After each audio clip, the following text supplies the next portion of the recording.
Oi, tudo bem? Sou o Luciano da Fonseca, aqui do canal Em Busca. Desejo a você muita luz, força e que a paz seja um elemento perene em seu viver. Hoje, aqui no canal Em Busca, vamos tratar na história geral do Império Bizantino. O objetivo é compreender a formação do Império Bizantino na Europa feudal e sua diversidade no leste europeu. No entender da história, o Império Bizantino foi um incremento do Império Romano no contexto da Alta Idade Média.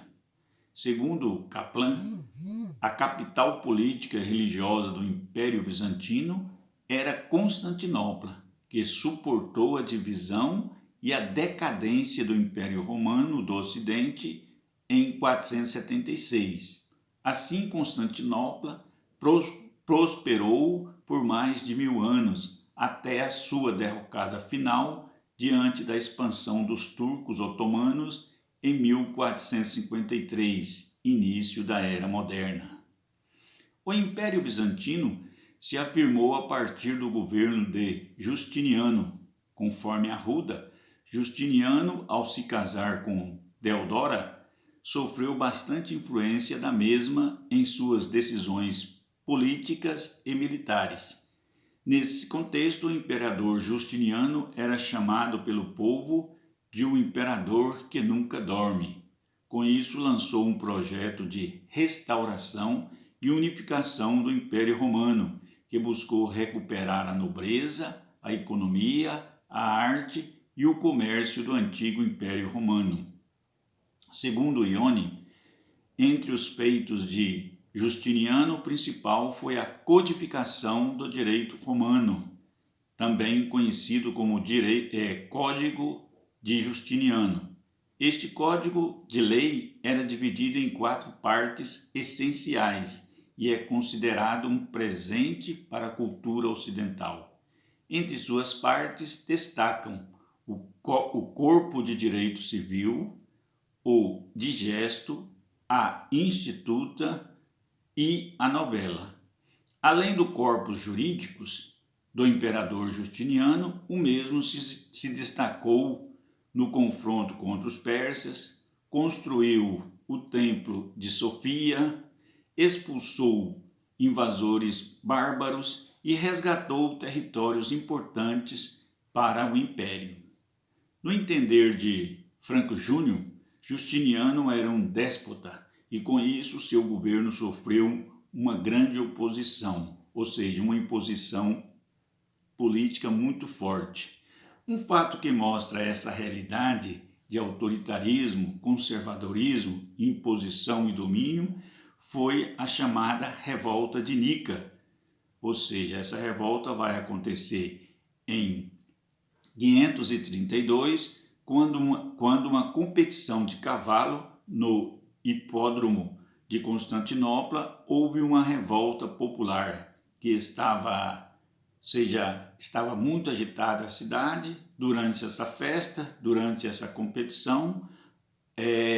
A população vai se revoltar contra o desmando, contra o autoritarismo e contra o tributarismo de Justiniano. A revolta, como dito, ficou conhecido como a Revolta de Nica, que durou 3 dias com severos atos. Dizem que nessa revolta cerca de 30.000 pessoas morreram sob o comando do imperador, entre eles comerciantes, políticos, religiosos e outros tipos de personas. Conforme Vaifa, no decorrer do Império Bizantino, a mistura entre a religião e a política foi intensa, fato que ficou conhecido como o cesaropapismo. Nesse contexto, o imperador mantinha o poder centralizado e era considerado representante de Deus na terra. Nesse sentido, o imperador era o mensageiro máximo da Igreja Ortodoxa e do exército. Do cesaropapismo, ou seja, dessa junção da política e da religião, nasceu o chamado Estado teocrático, ou seja, controlado pelo dogma e pela fé. A partir daí, a Igreja Católica Ortodoxa se tornou o centro da fé na região do Império Bizantino.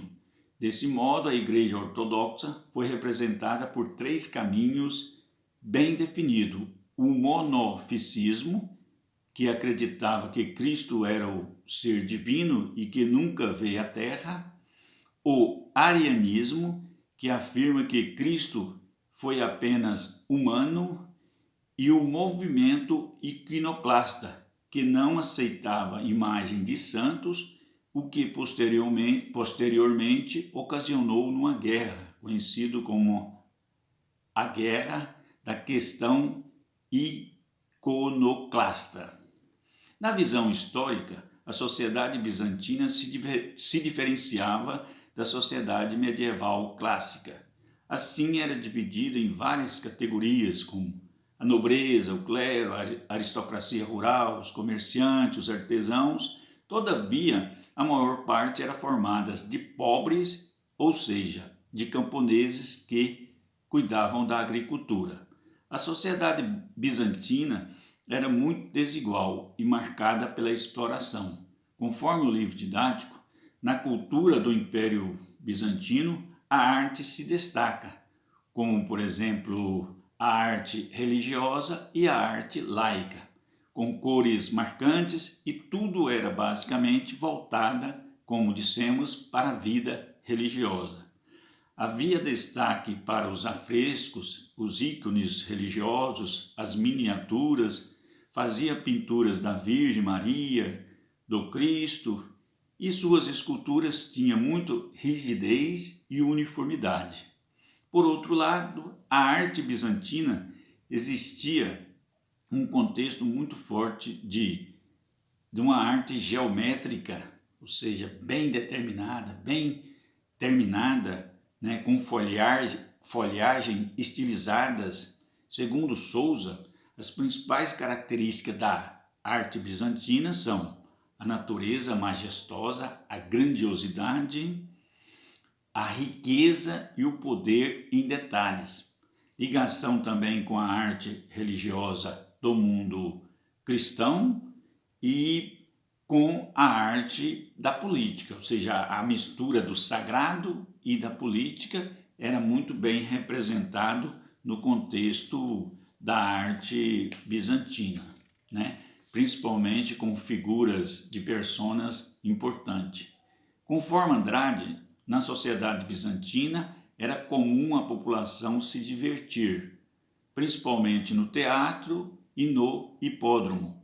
Porém, os ricos e a camada média valorizavam a educação, na qual inclusive as mulheres eram alfabetizadas, pois no Império Bizantino as mulheres faziam cosmetologia e tecelagem. Algumas também se dedicavam à vida política, como o caso da famosa imperatriz Teodora, que também executava medidas junto com o imperador Justiniano.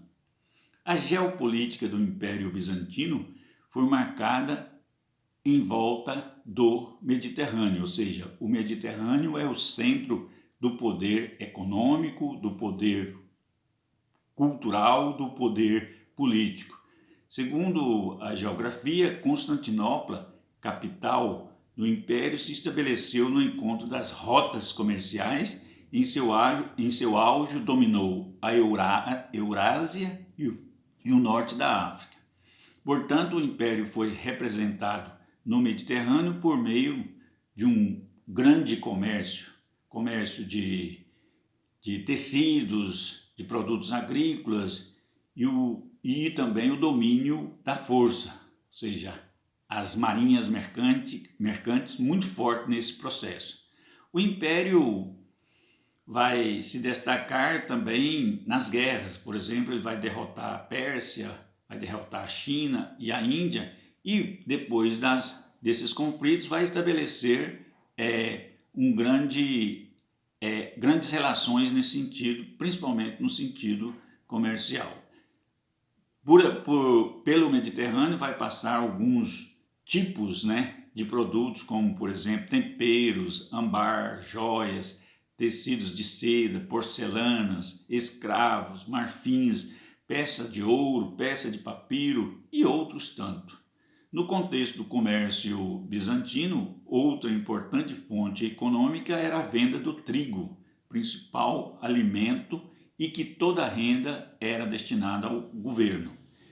Nesse tempo, a capital, Constantinopla, chegou a ter cerca de 1 milhão de habitantes e foi uma das principais cidades no contexto da transição do mundo antigo para o mundo feudal.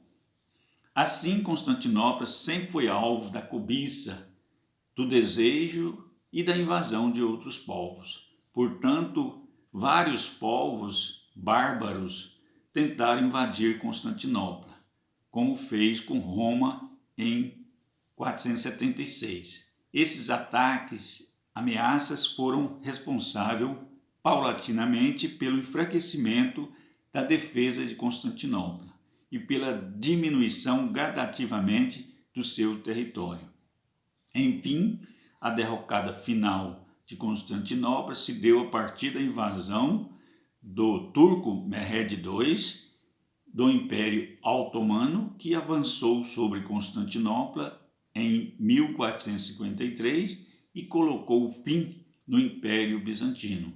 É isso aí, vamos, que a vida seja um foco de superação em você.